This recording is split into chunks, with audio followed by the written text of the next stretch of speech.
from Tuesday. It is starring the lovely Faye Tozer, who's become a bit of an honorary Mackem in these parts, best known for being in Steps. And Faye joins me on the line. Faye, welcome to Sparks Theatre Show. Hi, how you doing? I'm all right. How are you doing? How's the tour going? Oh, it's just been absolutely amazing. One, to be back in theatres and to be able to go around and tour around the regional theatres. I think everyone's so ready for a bit of live action. Me, myself, when I've gone to see live shows, it's just incredible to be in that place again. You know, we've had a tough time and it's just wonderful. And it's one of those things you say about the regional theatres, because a lot of people, when this pandemic happened, were really talking about the London theatre scene, because obviously the London theatre scene is so important to our country, but it's the theatres that are across the country that are at the heart of actually getting people into theatre, which is so important to keep alive. Oh, absolutely. And we've got some incredible theatres all over the country. And it's been so important to keep those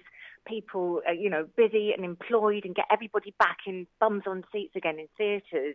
I've spent years and years touring, not only with the pop shows that I do, but with theatre shows. And it's really amazing to see everything coming back to life again. Because people obviously know you best for being in Steps, which obviously amazing career, but theatre's been a big part of your life for the past 20 years. I mean, some of the shows you've done some vintage shows like Me and My Girl, Tell Me on a Sunday. Yeah. Of just some gorgeous, gorgeous shows. So what was it like sort of going, right, I want to take a bit of a jump and go into theatre? Because you trained as a dancer. I always wanted to go into musical theatre. That's what I was aiming for after I left school, and Steps happened first.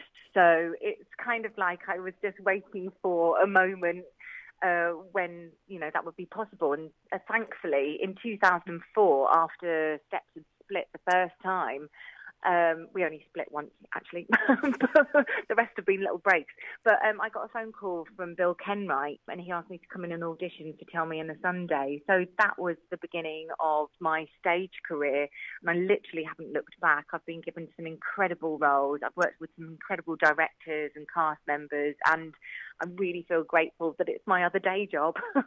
And it's something about performing live that just really gets people. And as you said at the beginning, live theatre has been truly missed. So to come back and do Singing in the Rain, which you did in the West End last year, must have been a real dream come true. Oh, a massive buzz. Yeah, this is actually my third time doing Singing in the Rain. I did it back in 2014, I think it was. And that was the first time I played Lena. They asked me back to do it in Sadler's Wells, and then I managed to squeeze in some of the UK tour before I go back with Steps to start celebrating our 25th anniversary. I know, I don't look old enough. So it's just been incredible to be asked to be back on this role.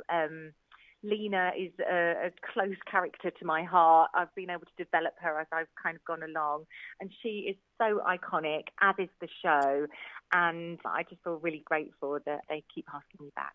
And this version of the show has become quite a bit of a vintage hit in this country and across the world, because it's been in the West End that many times. It's toured, obviously, with you back in 2014. So there's something magical about this particular version of the show that just seems to capture the musical so well. Yeah, it's a beautiful version. It's so very close to the movie that we all know and love. But we also have the incredible special effects of the rain, that we have tons and tons of water underneath the stage that gets pushed up into the lovely Singing in the Rain end of Act 1. We also have 5 rain curtains above our heads, so it rains down on everybody. We have a splash zone in the front 2 rows, so if you come to see us, make sure you're not wearing suede in the front 2 rows. And it literally is glorious. The costumes are fabulous. The choreography is just beautiful. The live tap dancing scene in the Broadway melody is just incredible. It's a beautiful production. I'm very proud to be part of it. And we're going to talk about it in just a little bit of a second, but Newcastle Theatre Royal, we were so lucky to have Sunderland Empire, but the Theatre Royal Newcastle is just equally as gorgeous. Yeah, it really is. And it also holds a special place in my heart because of the Newcastle Theatre Royal. That's why I live up in the North East. I did Panto there in 2007, and that Christmas I met my husband and pretty much stayed in the North East. So it has a lot to do with why I'm up here. But Panto's a big part of your life in the sense that you have become quite an integral part of panto life recently, obviously doing pantos up and down the country. So what is it about panto that really just gets it for you? Well, I've been doing panto actually since I was 6 years old. I was one of the little baby dancers that they have on stage. So I did that back in, my first panto was in Luton at the Luton Library Theatre, and my celebrity was Davy Jones from the Monkees. Wow. So it's always been a part of my life.